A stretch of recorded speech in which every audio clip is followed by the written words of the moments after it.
On this day in 1925, Patsy Gallacher somersaulted with the ball into the net as Celtic beat Dundee 2-1 in the Scottish Cup final.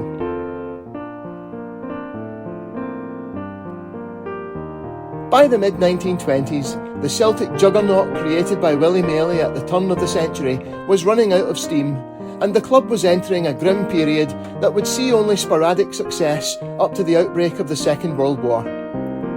The league title won in season 1925-26 was the last until season 1935-36, but in many ways, the Scottish Cup final of 1925 marked the ending of an era. With Celtic well behind in the league race, the Scottish Cup was their last hope for success, and they were drawn against Rangers in the semi-final on the 21st of March 1925 that many feared would bring the curtain down on the season.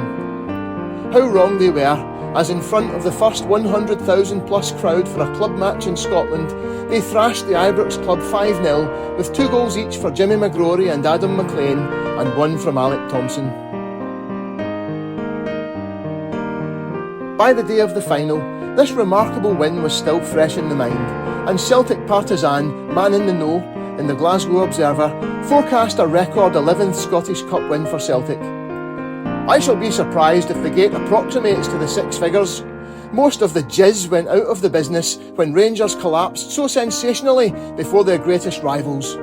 The blue crowd are still foaming at the mouth over that humiliating 5-0 defeat. Such a thumping victory, with not the least suspicion of jam about it, has, of course, installed Celts as favourites for the trophy, a verdict strengthened by Dundee's recent bad failure at Parkhead. I have an idea that a Celt and an ex-Celt between them will have a big say in the result. If McGrory can get his usual, and if Dyke McLean can be subdued, the day is Celtic's. Man in the Know proved correct in his predictions, with a crowd of just over 75,000 assembled to see Celtic line up: Shevlin, W. McStay, Hilly; Wilson, J. McStay, McFarlane; Connolly, Gallacher; McGrory, Thompson, McLean. Without totally outplaying Celtic, Dundee had the better of the first half and fully deserved their interval lead. The Scotsman reported on the 13th of April 1925, "In the first half, Dundee could do nothing wrong, unless it were that they did not score often enough. They played in the open like a team inspired, and the half-backs forced on the game magnificently. They got no more than their due when McLean scored with half an hour gone, and when the interval arrived, they seemed to have the game well in hand." Davy McLean, referred to as Dyke by Man in the Know, joined Celtic as a 16-year-old in 1907, scoring the winner against Rangers in the Glasgow Cup final in his first season, as well as winning 2 league championships. But unable to displace the legendary Jimmy Quinn, he moved to Preston North End in 1909. In a stellar career in England, he was the First Division's top scorer in successive seasons in 1911-12 and 1912-13. He had a single loan season at Rangers in 1918-19 and scored 29 goals in 24 league matches, despite which Celtic won the title by a single point. Altogether, he scored 395 league goals in 669 matches in Scotland and England. McLean had put Dundee in a commanding position, but the second half saw a complete turnaround, the Dundee newspapers lamenting that they had decided on a strategy of going into a defensive shell to preserve their lead. The Glasgow Herald of the 13th of April reported, "Celtic immediately set up a fierce attack on Dundee's goal, which for the opening 15 minutes was beset. Dundee's defence stood firm and dogged as ever. Britton, the goalkeeper, saved his charge time and again in remarkable fashion, and the crowd seethed with excitement as Celtic made frantic efforts to get the goal that would at least save the game." That's when Gallacher threw himself headfirst into folklore with an astounding goal. Every Celtic fan knows Gallacher dribbled past 5 or 6 Dundee defenders before being brought down in the 6-yard box and then somersaulted into the net with the ball between his feet. But this is only hinted at in the newspapers of the time. The Glasgow Herald recorded, "In 28 minutes, Celtic got the goal that always seemed imminent. Gallacher crowning a daring and devious bit of play by throwing himself bodily into the net and carrying the ball with him.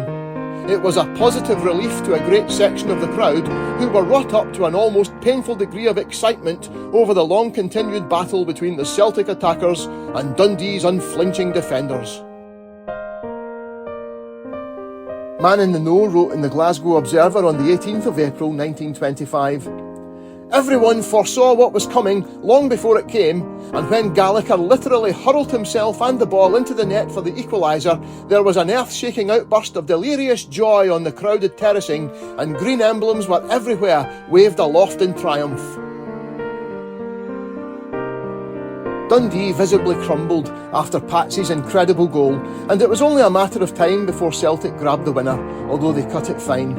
The Scotsman reported, "The Dundee defence, which had never wavered until that moment, then became shaky, and it was a case of backs to the wall. Another free kick came 3 minutes from the end, and this time McGrory, from a seemingly impossible position, got his head to the ball and turned it into the net out of Britain's reach."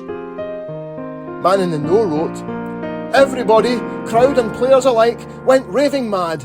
Our Garngad siege gun was nearly strangled in the frenzied embraces of his comrades, and his own delight was amusingly shown in the skips and hops with which he sped downfield for the centre kick. McGrory was pleased. So was I." The goals from Gallacher and McGrory secured the Scottish Cup for Celtic for a record 11th time, surpassing Queen's Park's 10 wins from 1874 to 1893.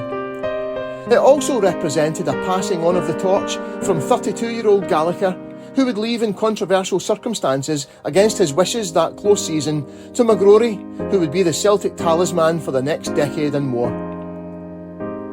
It hadn't been a one-man show, with the brothers McStay, Hugh Hilly and Adam McLean also picked out for praise, but the day indisputably belonged to peerless Patsy.